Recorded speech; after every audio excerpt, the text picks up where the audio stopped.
Welcome back to another episode of Just a Tip, where we say the shit that everyone's thinking but nobody's saying. In this episode, we sit down with Matt Kuscher, a third-generation food hustler and one of the guys who helped shape Miami dining before it became a corporate playground. Matt grew up in the business. He has Dunkin Donuts in his blood and bar roots from Brooklyn in his family. This wasn't some kind of I had a dream during Art Basel moment. This was inevitable. He turned this into spots like Kush and Lokal, places that actually cared about the locals instead of chasing the next hype. We get into all the real stuff. Skyrocketing rents, big out-of-town groups flooding the market, why owning your own real estate might be the only way to survive, and why half the people that want to open up a restaurant should really reconsider after they run the numbers. We talk community, sustainability, even when the city makes it hard as hell, and what it means to bet on Miami long-term as opposed to cashing out quick. This is Professor Kush. Let's get into it. This episode of Just a Tip is brought to you by Rooftop Solutions. So the craziest thing happened. You might have even seen it in the news. A restaurant in Wynwood had to shut down for years after a leaky roof caved in. Imagine all that money, time, momentum gone just because the roof wasn't handled right. And that's why I always recommend Rooftop Solutions. They've been protecting homes and businesses all over Miami-Dade and Broward for over 20 years. They're local, based in Hialeah, and they take pride doing the job with honesty and craftsmanship so your roof stands the test of time. And here's the deal. If you got a leak, they will patch it for free while prepping your roof to be replaced. So unless you want to add a lazy river in your dining room, call Rooftop Solutions, tell them Felix sent you. Ladies and gentlemen, do I have the fucking guest of a lifetime for you? I always talk about keeping it local, keeping it real, entrepreneurial spirit. Not only do I have one of the most famous restaurateur bar guys in Miami with us today, I brought you guys a professor. This is the man, the myth, the legend, one of the guys that I feel put Coconut Grove and Wynwood on the map. I mean, this guy is the salt of the earth. He will give you the shirt off your back. He will educate you. One of the nicest guys I've ever had the pleasure of meeting. And he is one of our brothers who fights for the community and does everything he can.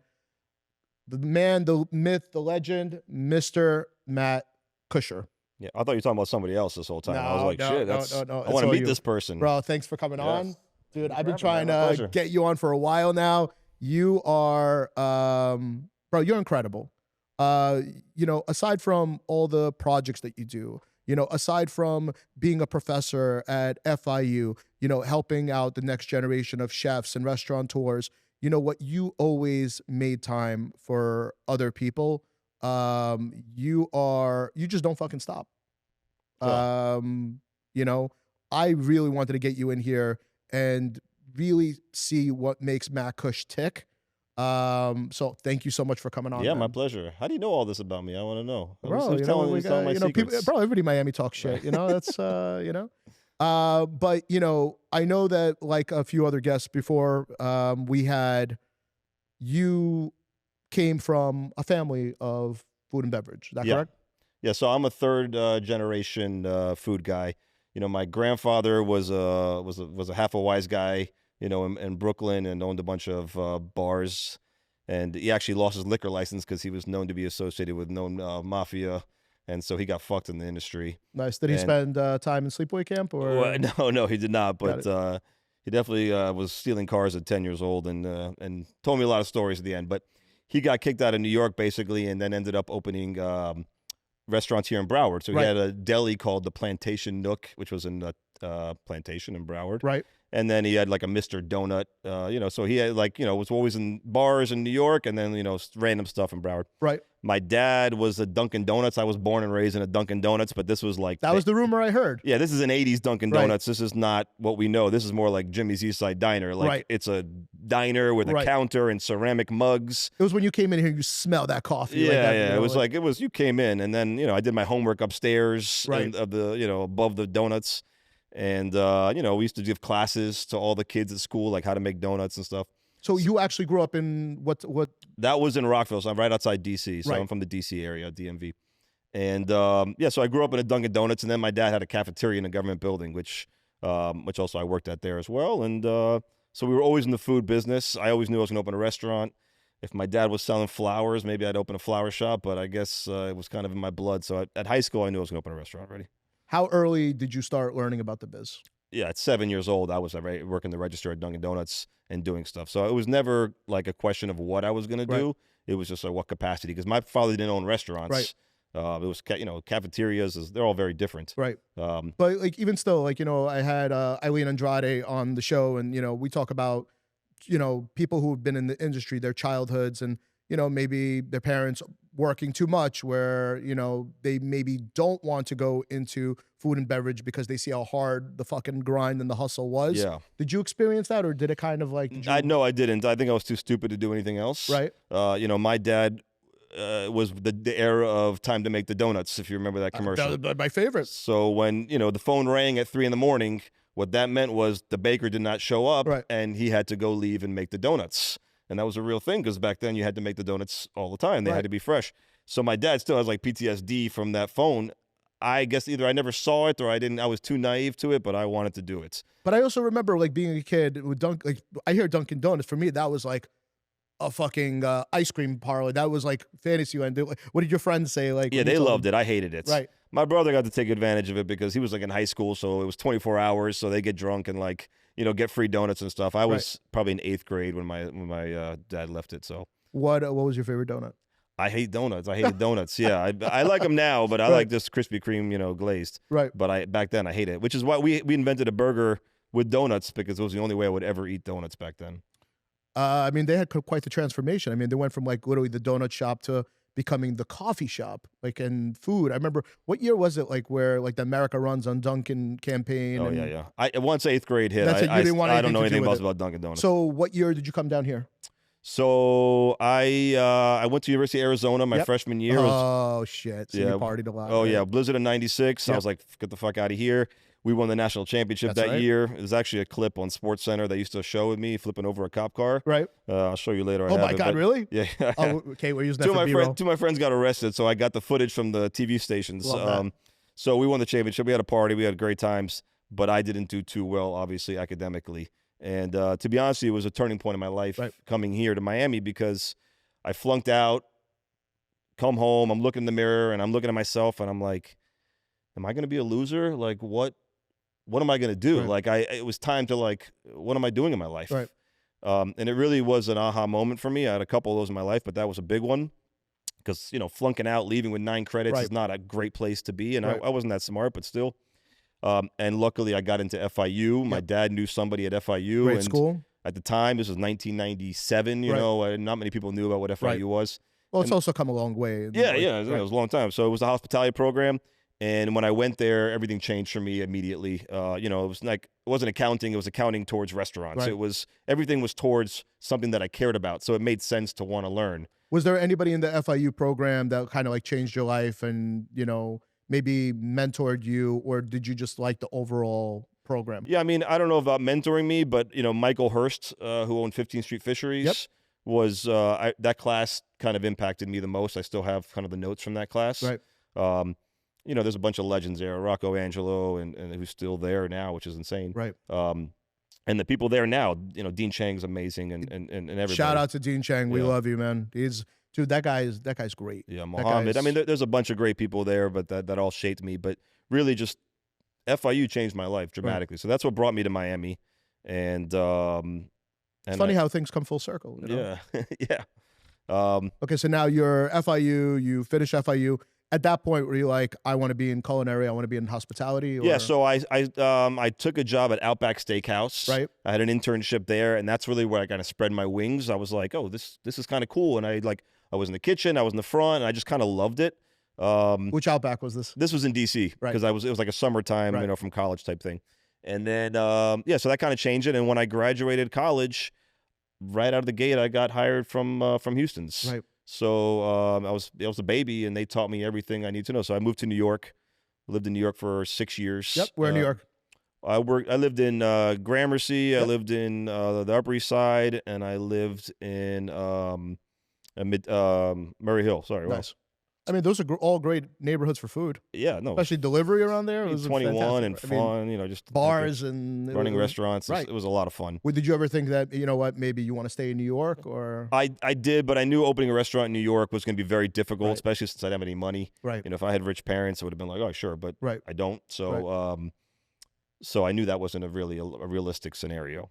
You know what? You know, from what I hear, so correct me if I'm not mistaken. So you're half part of the tribe, right? Yeah. You're half Boricua. Yeah. So I would think that the Boricua side, you know, in New York, and like you'd fit right in, bro. I fit in everywhere, man. I'll find something to melt with. I think that's what's great about hospitality, and why I thrive a lot is I'll find something in common. Whether it's an ethnic thing, a traditional thing, a place we travel, a sport, pop culture, whatever it is. I always try to find something and I always do.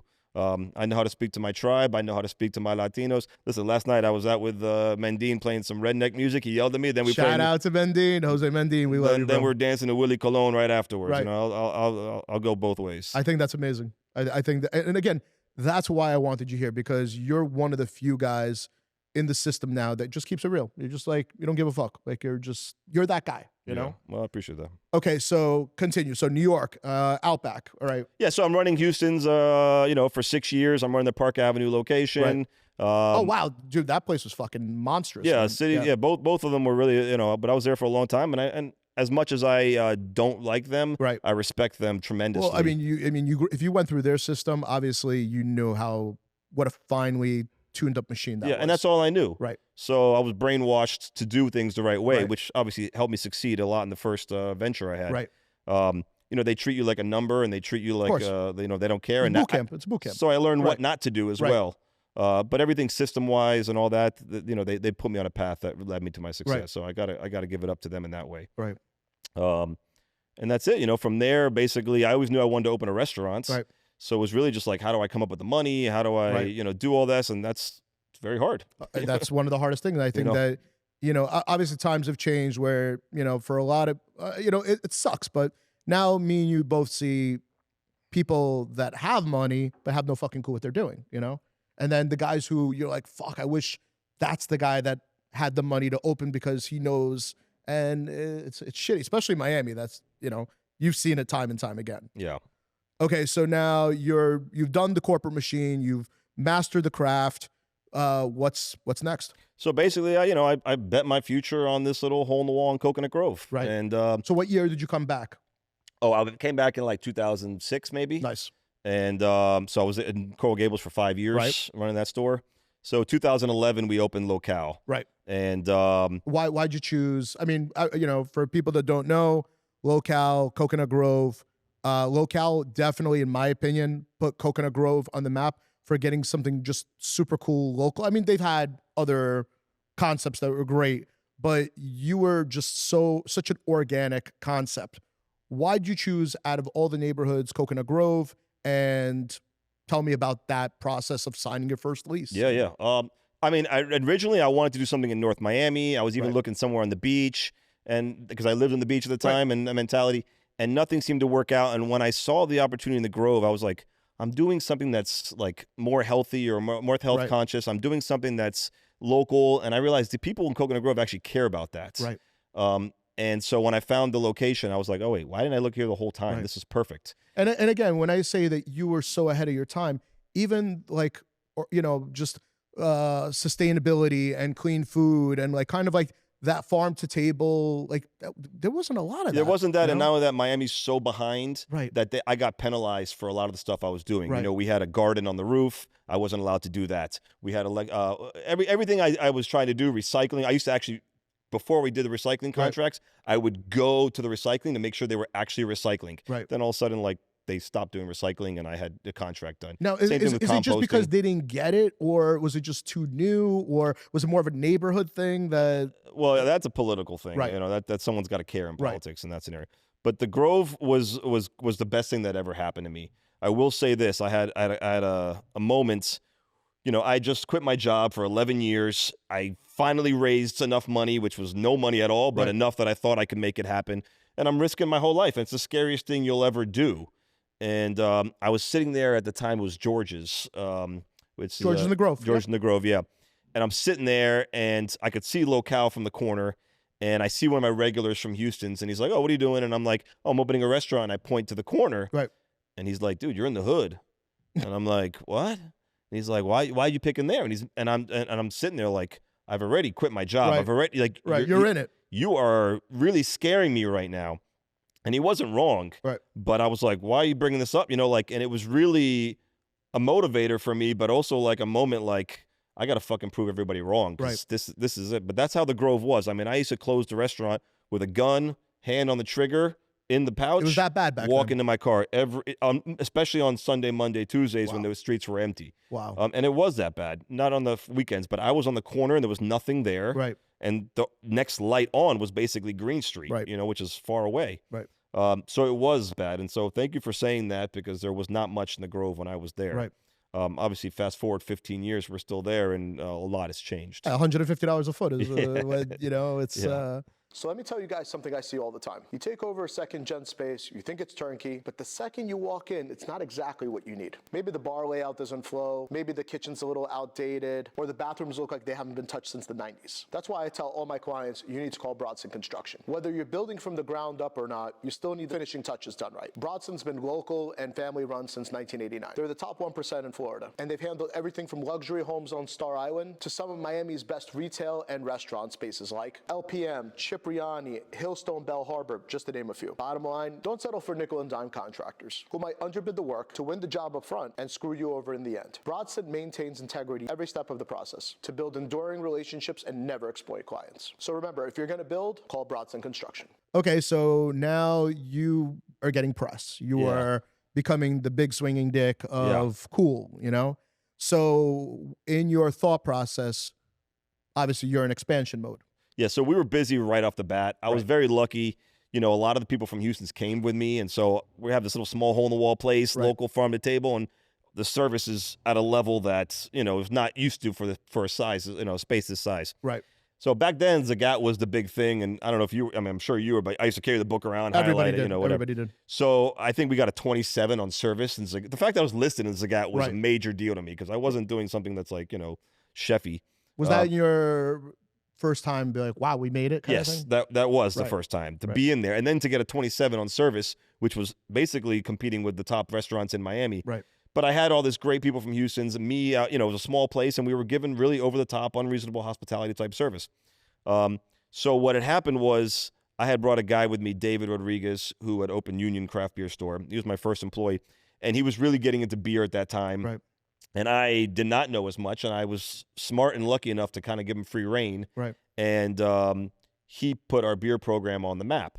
And at that point, craft beer was just kind of starting in Miami. And we ended up becoming a craft beer haven. And, you know, name a brewery in South Florida, and they opened their first keg at our place. What was kind of like your typical, what was your demographic, what was your clientele for that? So that's where I'm going with this, is that we had this beer clientele, which is, you know, like the bearded belly guys. Right. But we were also service and family oriented with dogs. So we'd have all these grandmas and their grandkids and all that stuff. Right. So I realized quickly I need to do something else to get these beer guys to not be knocking over grandma and the dogs and the strollers. Right. So that's what Kush was supposed to be. So when I opened up Kush, it was in the ghetto. I mean, we found you got to give me, you know, I'm always very curious about the process. So why Wynwood, like, you know, again, tell me about the journey. Yeah, give me the... That was because of the rent. Right. I love unique buildings. I love unique structures and architecture. I love things that are just not cookie cutter. And so that, you know, that building has a lot of history. Right. It was a whorehouse for 30 years. Whitey Bulger used to live there. You know, the guy that I got it from was basically selling drugs out of there. The landlord was like peeing in urine bottles. He was a crackhead. It was just everything I loved about the American dream. Yes, baby. yes. So, and more importantly, the rent was super, super cheap. Right. So I said, I just want a place for the beer guys to come. We have all these cool releases. They don't care where it is. They just want the beer. So I ended up putting tables randomly. I mean, if you ever went into Kush, it's like it was basically thrown together. Was it a second gen or you built it out? No, it was second gen, Okay. but, you know, it was a drug haven before. Rough second gen. Yeah. Right.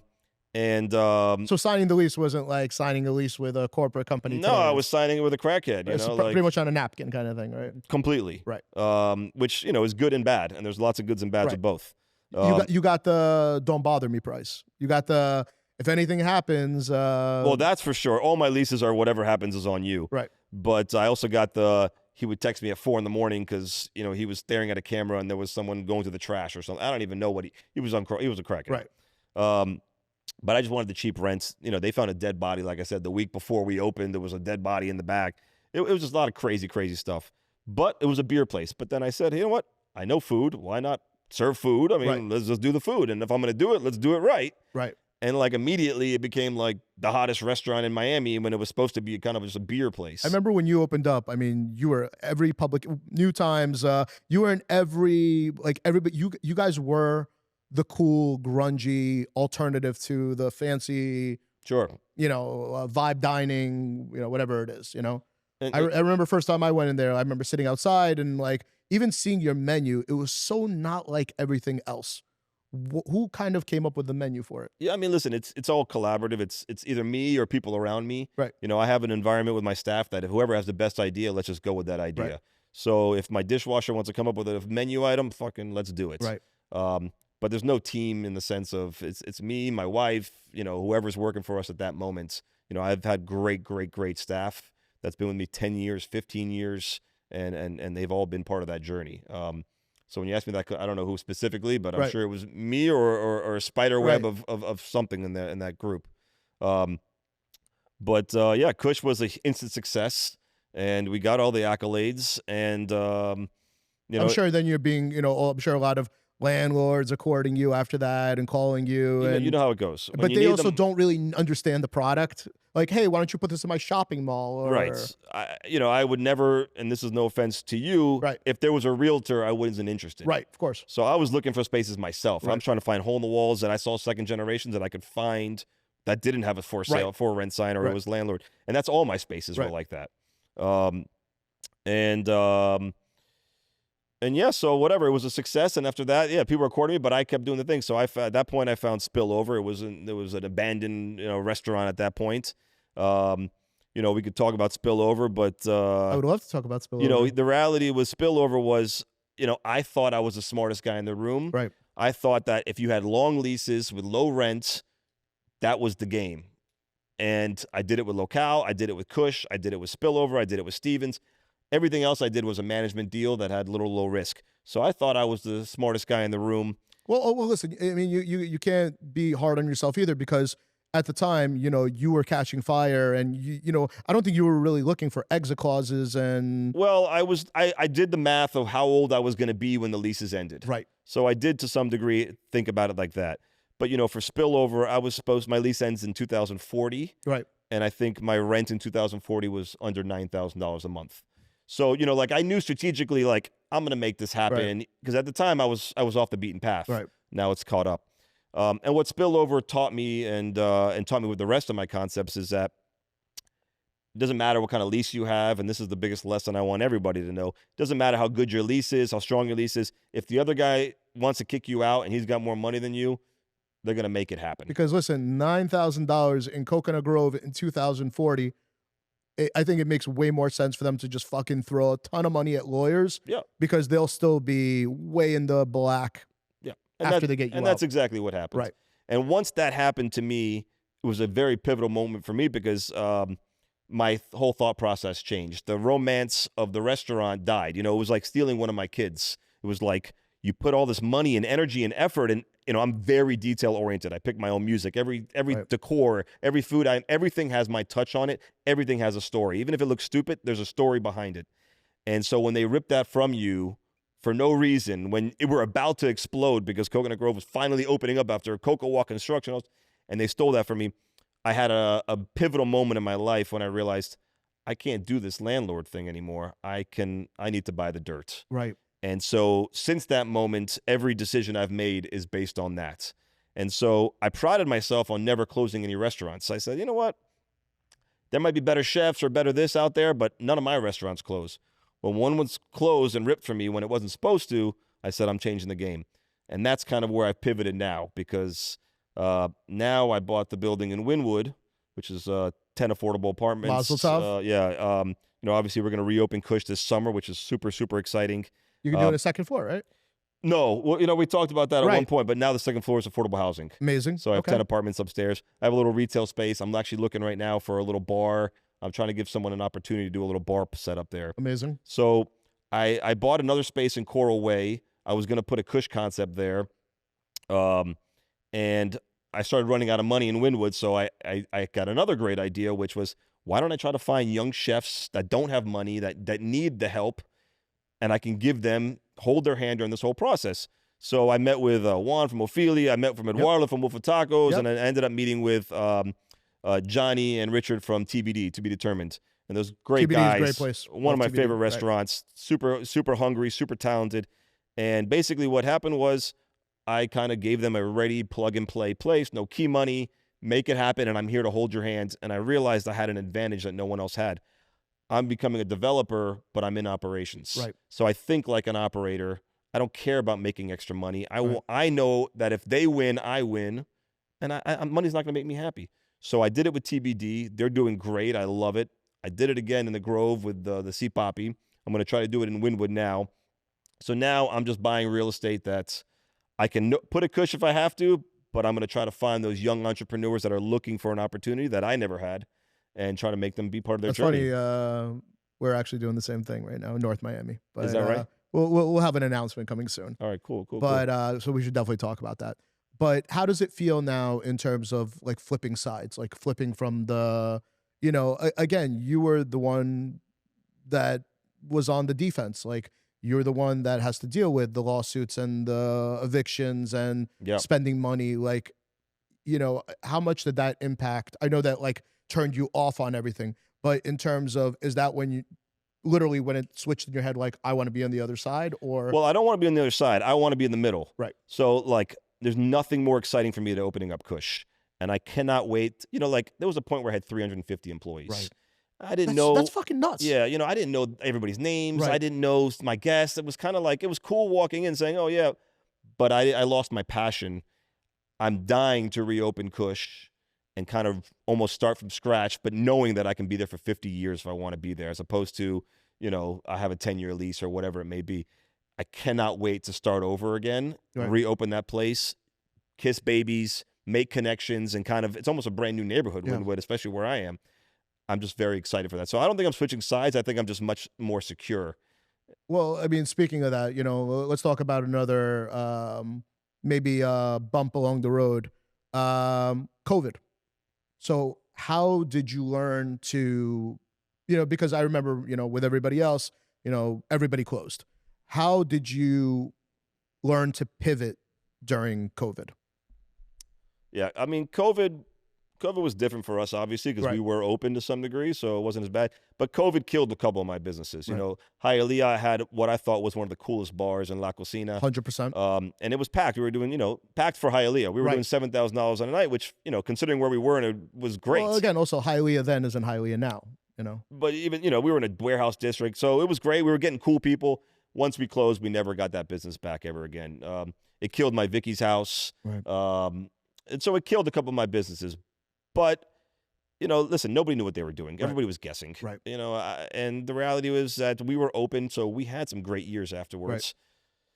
I don't like what happened after and that everybody came. I'm very anti people coming and shitting in Miami and just taking advantage of us. Let's talk about it. So what was it more of like the big restaurant groups? Was it more of like the Visa guys who drew up the real estate where now people are paying outrageous money? Like what was really the problem with everybody coming down? I mean, it's always been that. And then there's also the, rich guys who want to give their kids or their wives things. There's drug money that they want to launder. There's finding those rents have always been a thing like that in Miami. My soul bothers me that there's so many, and they're great restaurants. I'm sure these places are great. 100%. Mother Wolves and I'm sure they're amazing. But there's 50 guys just like me that have great food and are killing themselves that are trying to make it, and you going there will impact them dramatically. Where if I don't go to that Mother Wolf, I don't know who's getting impacted, but they don't live in my community. They don't care. And again, nothing against them. If you want to go there, that's your prerogative. I like Mother Wolf. I like the rib cap. And maybe it is, but I won't go there. Like I refuse to, because I've been in that shoes. And I know what it's like to try to make things happen. I go to TBD and I see both those chefs are in the kitchen. They're trying to make it happen. They're killing it, and they're doing an amazing job. Why would I want to give my money to anybody else? That's just a me thing. And I don't judge other people that think differently, but I don't. I mean, it hits me hard, that kind of statement. Do you think that it's just like Miami that's changed, the people that moved here that changed, where like, I speak about this a lot, where I think the Miami of today is, especially for restaurateurs, when they're depending on tourists, I think a lot of these people will come there to your place. They will take a few pictures. They will post that they're there. and they won't come back and support it, even if it's fantastic. Yeah. Do you think that we just have so many shiny new toys that like it gives them a reason? Or do you think that the operators who maybe are opening restaurants for the wrong reasons, they're just rubbing people the wrong way, so people are like, oh no, I got to try this now. I got to try this now. I don't want to sound like an old fart. No, please. Because I feel like this is what old people say, but like the Miami that I love is no longer here. And that doesn't mean that Miami's not great. I love Miami. But that just pride in the Sawasera and the whole like just Miami, a lot of people left. You know, they couldn't afford it. I know 8 of my good people that left to go to North Carolina or wherever. Asheville, Hendersonville. A lot of people in North Carolina. And the people that came, there's nothing against them. Like, hey, I want to come here too. I mean, I did it at some point. But they don't care about the Miami culture. So we're just building these shiny new buildings and restaurants, and the culture, the little culture that we had is very, very, very, very minimal at this point. Do you think influencers had a big deal with that? You know, maybe, but I think it's more about people who don't care about Miami moving to Miami. A lot of you know me from my F&B Miami page, but what you might not know is that I also run Florida's largest restaurant real estate brokerage called F&B Hospitality. Every week I meet somebody that thought that they could just wing it on a restaurant lease. And every week on F&B Miami, you guys see how that turns out. And that is exactly why I started F&B Hospitality Brokerage. We treat our clients' money like it's our money. We don't say things just to say it or paint pretty little pictures. We go based on facts and numbers. If we don't like a deal, location, or permit status, we are absolutely not afraid to tell you. It's about setting you up to last. So you could focus on food and foodies while we negotiate the build out and the terms. But do you think it's more of like people that live in those neighborhoods that or do you think that there's just so much where, like me, I used to go, for example, even when I lived on the beach, I would go to Little Havana in North Miami on Biscayne because that was for me. That was my jam. No matter what, I would fly into. I'd go to Miami Beach. I'd change and I would go right there. Like I didn't need to go to fucking Bell Harbor, even though listen, I did go to Bell Harbor all the time to Carpaccio because that was my fucking jam. But I didn't need to go to the fancy schmancy places. For me, it was just the quality of food. But I find that today it's always the same 10 places that people want to go to. And, what we try to like tell people is like, guys, we have so much fucking talent. We have so much different types of concepts. Like you don't just have to go to 1 or 2 different places. Like you could keep going to great local concepts, supporting local chefs and not go to, and again, I don't want to get in trouble. I'm not going to like call out the big machines or the big dining groups who are funded super well, but we have so much talent. Yeah. Like who are some of like your favorite, like, I mean, I obviously will save the end for a top list, but just in general, like who are some of the guys that you cut your teeth with that like you're happy to see that they're doing well? Listen, like, I love when everybody does well. 100. I want everybody to make $1 billion. And even the big guys. Right. But if it's between that, I like the guys that are in the kitchen or the guys that are in the dining room sweating and making it happen. I keep talking about TBD because you go in there and they're there. A lot of my friends at that point, they've reached a status where they don't have to be in the kitchen every day. That's fucking awesome. Right. But listen, when Kush was around, I remember going to Kush when it was just like Kush, Joey's, Box Elder, Panther, and maybe Alter, and maybe like a couple other places. There was nothing there. Yeah, but that's what made it so great. It was great. Yeah, listen, that time it'll never be like that. I serve on the board of the Wynwood bid, right? And so you come up a lot on those conversations. Of course, they loved me, and they're valid points, but when we're trying our best to do it, but the reality is it's not easy. Right, it's not easy. What happened was organic. It was kind of like the craft beer community that's unfortunately died. Right, it was an organic community that was so fun and awesome. But it just everything had its run and it died. Right. And listen, yes, I'm fucking bitter because those are the places, like I was sad to see Gramps go. I'm sad to see. And listen, I don't have anything against Wynwood. It's just going to be a different type of Wynwood. Yeah. And I understand that now, but it sucks. It's it's not Wynwood's fault. Right. I mean, it's the same thing happened in the Grove. The same thing happened, basically, and really, if you want to say every neighborhood. And it will happen to Little River and others eventually. Of course. That's just because Miami is an international city that doesn't stop growing, and that's obviously a great thing. But for us people that like that hardcore old school thing, it's I don't.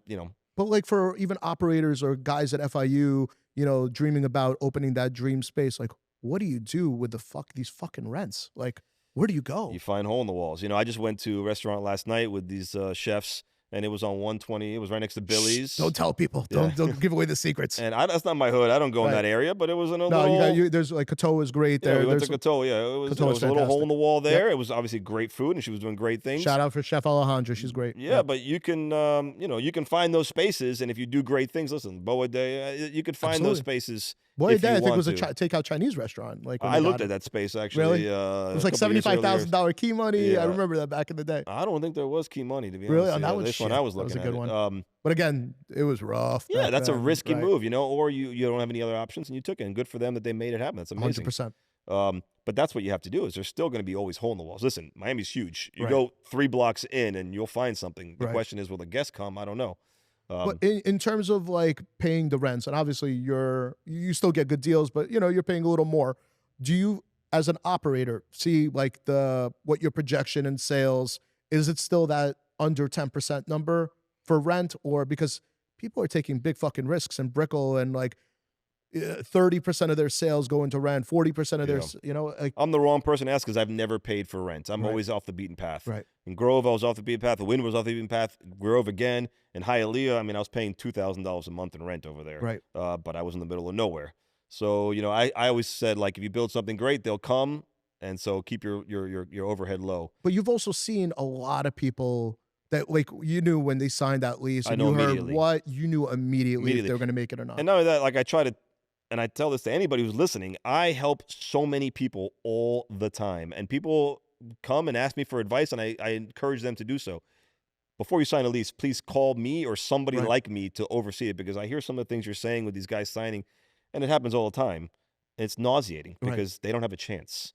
And, they're excited that somebody's looking for them, and they're excited that somebody wants them, and they don't realize that they're really signing, their end.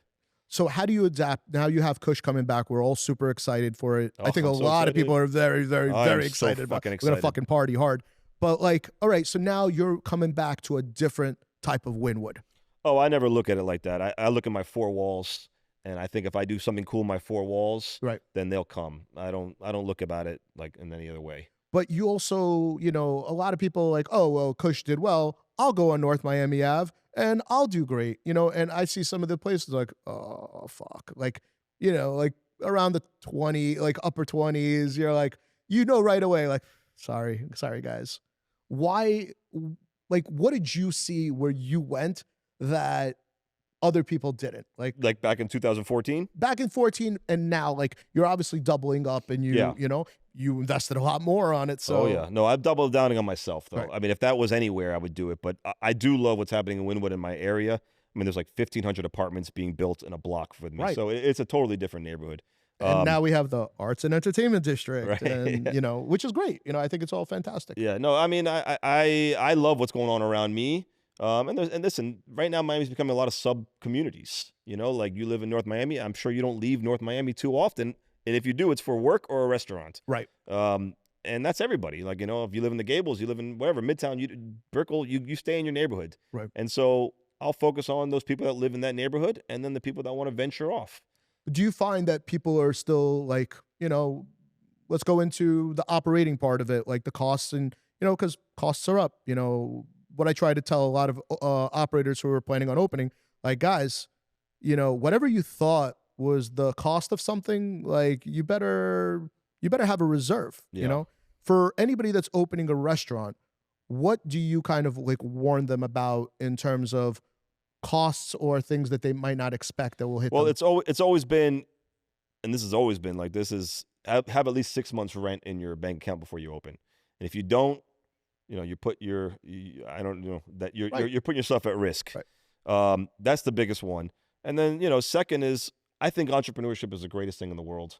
So bet on yourself, but then don't sleep until you make it.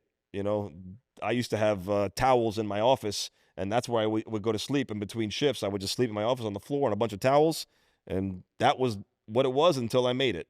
And you have to have that mentality. So the reality is, do you want that mentality? We're a different generation. I think we might be the last generation that might think like that. The younger people, they think more, about quality of life.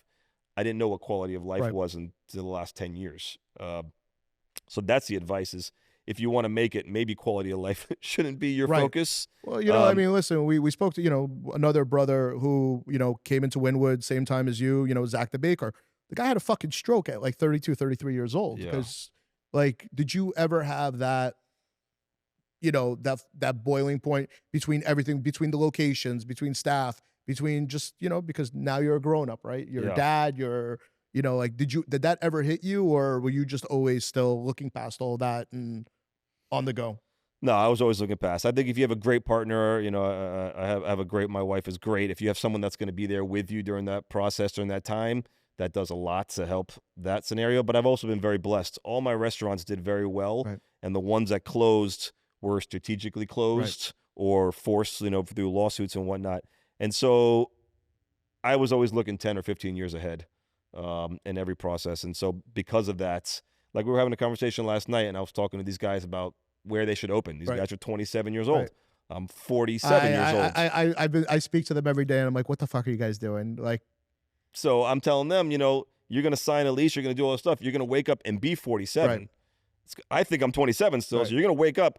What's the plan then? Because I'm going to tell you, you're not going to want to be in the kitchen every day like you are now. And also the guys that you were with, we won't name drop, but they're so talented. And I just want them to be careful. And because they are talented and they have such good food and they have the reputation. I'm like, guys, you could fuck this up so easy. Just be careful. Yeah. Don't listen to everybody. Just, keep your close circle and go with the guys that made it. Don't listen to fucking brokers. Don't listen to fucking developers, landlords, whatever it is. Listen to your peers of the guys that went through it. I mean, I hope they won't fuck it up because they're smart enough to ask for help. Like I said, I got people who are technically, competition and they're not, but they're competition. They're doing the same thing I'm doing. And they reach out to me for advice. And I am so proud of them for having the courage to reach out to someone like me who I don't even know them to ask these questions so they don't fuck up.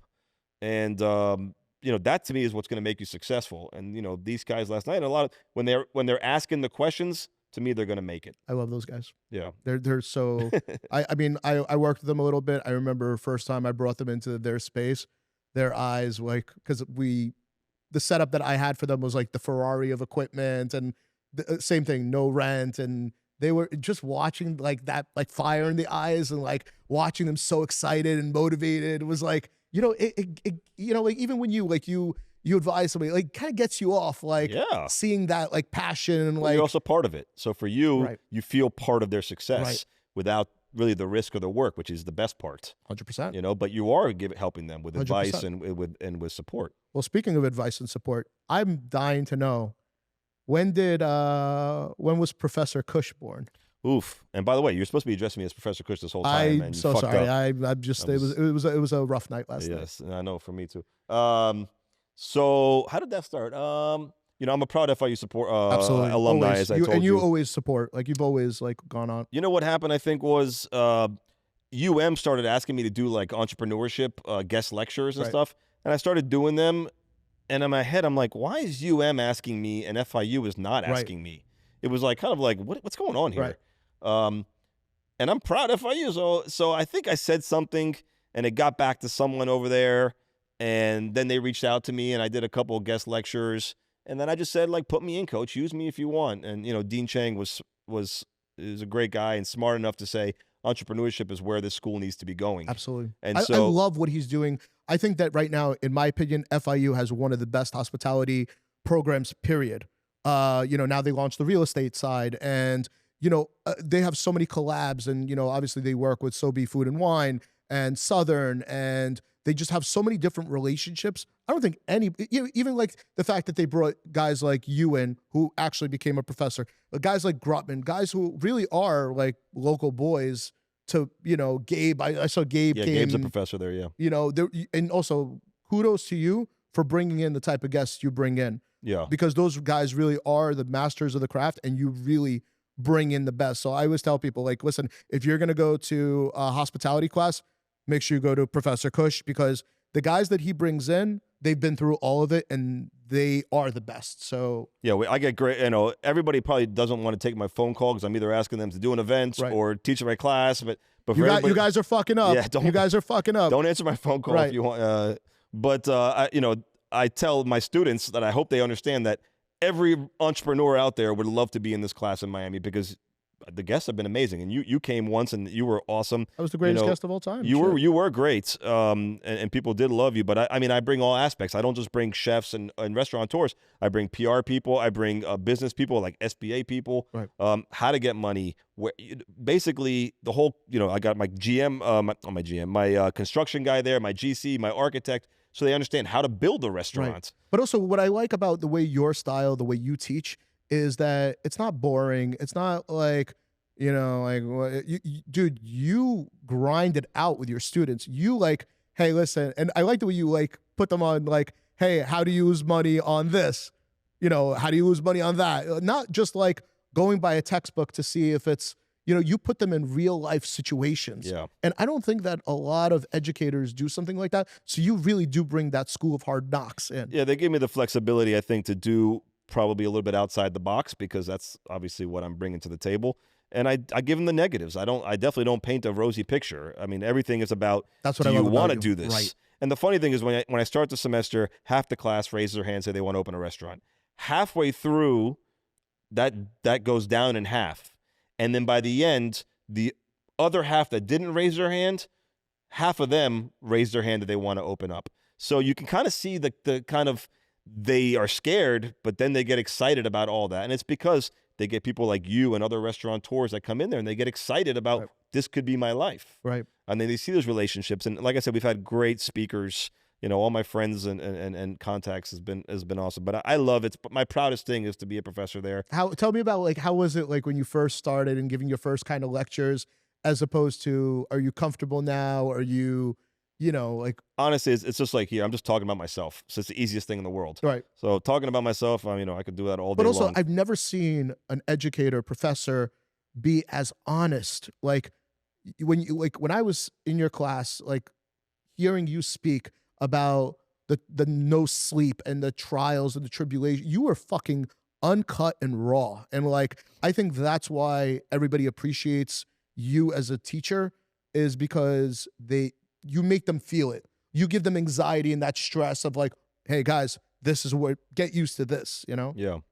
No, it's great. And honestly, I use them as just much as they use me. Like, I make them do stuff creatively, marketing wise, and I've used a couple of their ideas, and I give them credit too when I do it. I say, I stole your idea, and I got no shame in it. Right. But it's fun. And last year I got my master's. I know. I graduated in 2000, and I was a horrible student. Right. I told you I flunked out of Arizona. And for someone like myself to get their master's at 47 years old or whatever, right, it was an accomplishment for me. Like, I was doing it while working, and I give Dean Sheng, again, all the credit. He kind of pushed me to do that.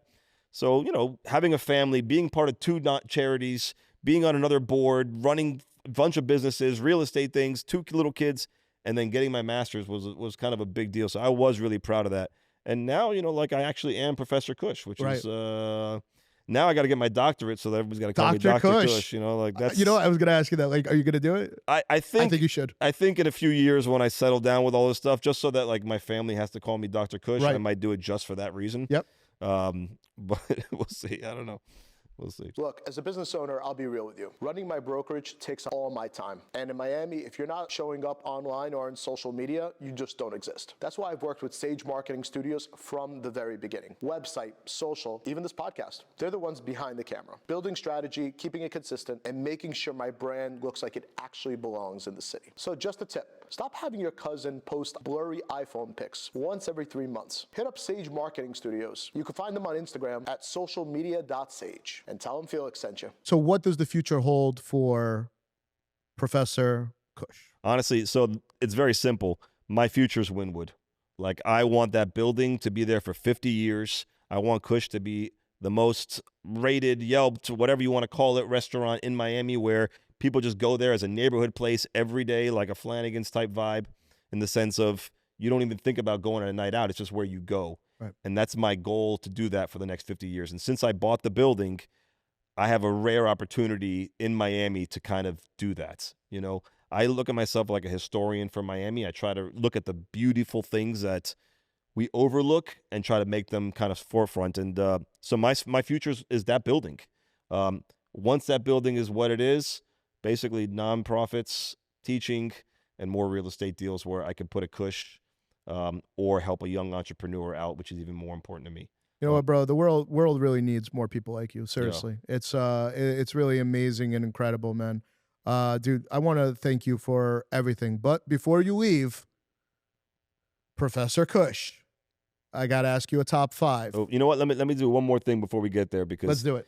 You guys talk a lot of shit about the city in Miami, and Absolutely. and you should. You know, I've got stories on stories upon stories. Let's break it, bro. When I opened Lokal, I looked at it like I compared the experience to being in jail, saying that you're about to be released from jail. You get to the front door and they say, you know what, 2 more weeks, and you go, you're about to be and 2 more weeks.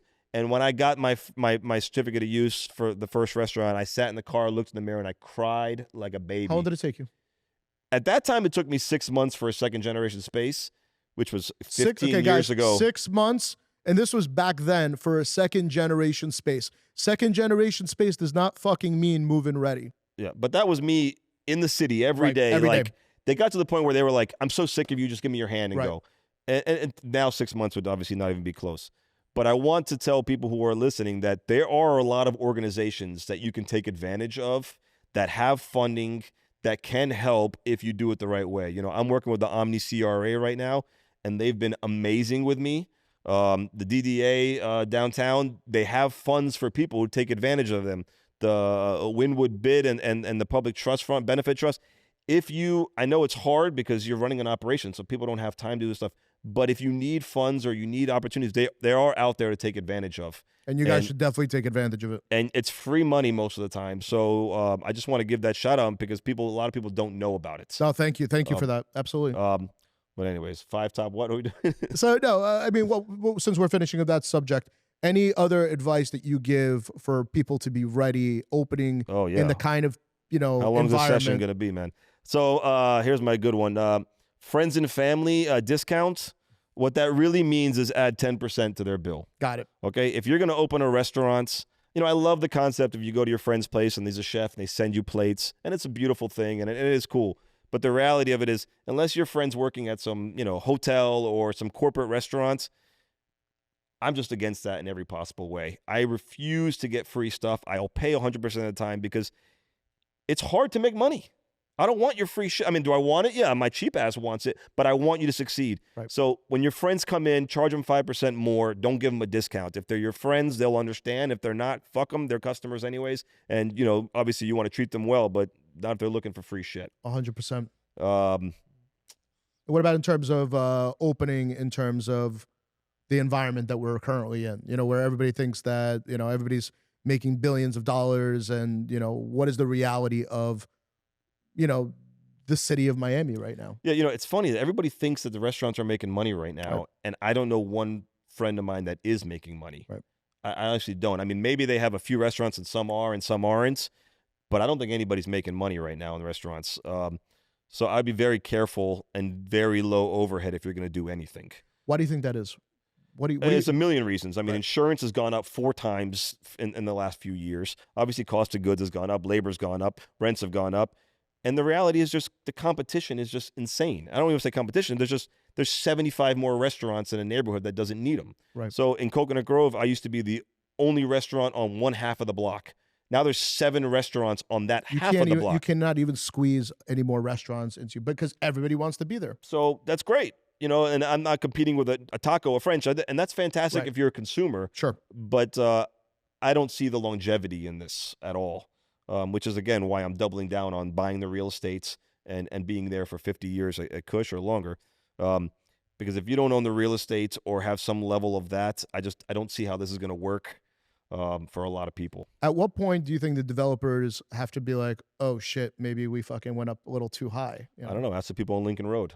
Oh, I guess they're not fans of mine. Because I tell people that, and I know a lot of those developers and I know a lot of those landlords, and, they get very butthurt at me for saying what I do, that, like, guys, how can you charge those kind of prices when it's not the same Lincoln Road? There's other neighborhoods, there's other places, but you guys are still charging $300 a foot to be next to what? A guest, to be next to, obviously we all know Mila, highest grossing restaurant in the country. I'm not taking anything away from them. But name me somebody else. Like, name me 2 more. Name me 3 more, you know? I mean, listen, when we first moved here, or 2007, you know, the beach was everything. Yes, everything. Everything. It was the only thing. And now you can't get anybody to go to the beach. So that's going to eventually happen in these neighborhoods if it keeps going the way it does. Well, even that, listen, again, I say this all the time. I believe the beach will be back. But I believe not all of the beach. I think that, you know, maybe little pockets like on Collins and Washington will be back where you have enough second gens. You know, maybe Alton comes back. You know, right now for me, Sunset Harbor, way too fucking expensive. Lincoln Road, I would never bring a client there to begin with. Not because I don't like it. I go by sales. Show me sales. Show me that everybody on Lincoln Road is making the type of money, you know, based on what they say is foot traffic, to make it worth it to spend that kind of money on rent. Yeah, no, it doesn't. Now, the Grove, listen, I love the Grove. You know, I put Matt from El Bagel in. We got a great deal. And you know, La Cabrera, and, you know, we sold the thing to, but it's like, that was a couple years ago. Now I hear these prices. I'm like, guys, listen, you want to go to the Grove? That's great. I am warning you that it is going to be very hard to make money right now. You know, and I think that places in the Grove are going to start closing soon. I just don't see it in the Grove. I don't believe in it long time. I mean, listen, the Grove has always been this. Right. Every 10 years it goes up. Every 10 years it goes down. That's from the 60s. It's been like that. When I opened Lokal, it was in the down part. Right. It's gone up and down since then. I just don't see. I see what's going on. I see what things cost. Right. I don't see how these people can make money. For me, it's more of like what we're talking about right now is what I've been saying and people been getting pissed off at me about south of 5th. When I said it like 2 years ago, I was like, guys, listen, it's great. You know, they're like, oh, but there was also like 8 restaurants doing over 10 million. Then there was 12 restaurants doing 6 million. That was like, the more restaurants we put, you're taking that from someone else. Listen, Felix, for every busy restaurant and every restaurant that's doing all these sales, I can also tell you that a lot of them are losing money. Right. You know, like, you know, the biggest misconception is they're busy and they're making money. A lot of busy restaurants are not making money. Right. Also, I mean, listen, we have, people want to talk about, you know, the same, let's call it 100 restaurants, right? Like, we could all name all of those, but like, what about this guy and this guy and this guy? There's 9,300 and change restaurants in Miami-Dade County. Let's talk about the other 9,200 something that are on their last dollar or on, you know, default on rent. And, you know, I think, you know, we need to tell people like the honest truth. It's like, you know, this is all that shines isn't gold. You know, it's. Yeah. Yeah, I mean, listen, it's always going to be a challenge, and that's why I always say focus on your 4 walls. And for anybody that's opening, that's all you can do is focus on your 4 walls, and everything else around you is, you know, it doesn't make a difference, because you could be the busiest restaurant in a shitty neighborhood and make it happen if your 4 walls are making everybody want to go there. Right. And that's what it is. The Grove, I don't have a lot of expectations the next 5 years of the Grove. I feel like it's going to go down dramatically. Well, I mean, again, I think if you have a good rent and like, you know. But who does have a good rent? I don't think many people do. I mean, I would think that you still know. Like, well, I've been there 15 years. Right. You know? Right. So it's kind of steadily kind of 15 years is you know, I unfortunately that one I didn't sign a 30-year lease like I did in my other ones. But like I said, I don't want to be part of anything that I don't own the property anyways. I got rid of Stevens. I got rid of other things because I want to focus on the real estate side, not because they couldn't stay open. Right. I want to use those funds strategically to invest in real estate. And I think anybody that's in my position should try to do something similar, because there's not a lot of ways to make money in this business. You know, if you're not Joe's Stone Crab, either you can own the real estate or you can open up 50 locations and, you know, a franchise them.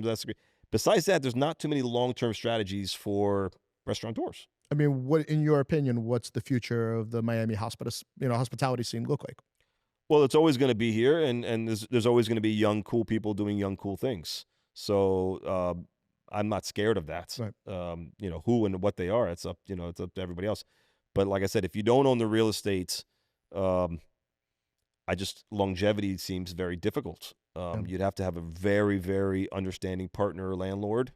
Or be off the beaten path in an area that nobody really wants to be in. But, you know, like for me, I get 50 calls a day, and it's usually the same thing. Hey, what are the top 5 neighborhoods? It's always, Brickell, Midtown, Design District, like, you know, but then when I tell them the prices of those neighborhoods, they're like, whoa, no, that's not, we're going to keep looking. And I'm like, you can keep looking all you want. It's not, the number isn't going to change if you want to keep looking. You know, everybody wants the foot traffic. Everybody wants the, but I believe that we've seen a lot of restaurateurs like yourself, like Sonny's, like guys that open in Little River, like the Boya Days. If you have a great product, they will come. Yeah. There's a lot of things, but yeah, I think if you do something really cool and four walls is very important, service, food, and everything, yeah, you can make it happen. Right. It doesn't matter where you are, and I think many people have proved that. But it's obviously everything's a risk. Right. So it's a risk. It's a risk spending money. It's a risk not going to a shitty neighborhood and, Right. and risking it there. But I'd rather risk on myself and bet on myself than on a neighborhood.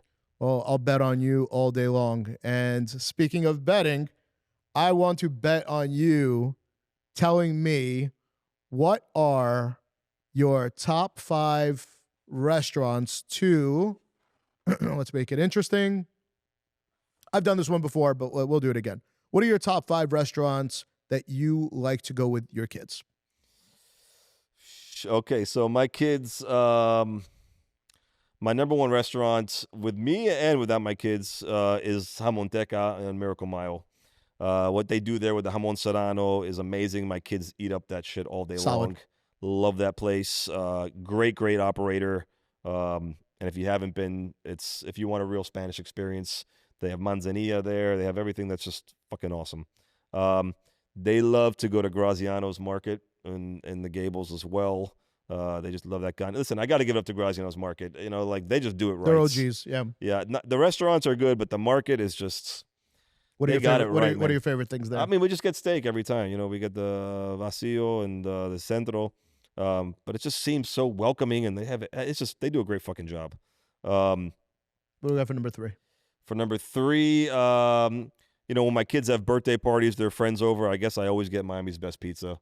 It's just a Gables favorite. Not the first time people have called them out. Yeah. Again, I'm a Gables guy, and I'll never support anybody that's not like a local guy. And support local. I love those guys, and they still have their own delivery drivers. So like when you get deliveries, it's like you could tell the difference between their drivers and like an Uber driver. Right. It's pretty funny because it's like almost like a throwback to Home Alone, like with the pizza guy there. Like you don't see those guys anymore. What are my other ones?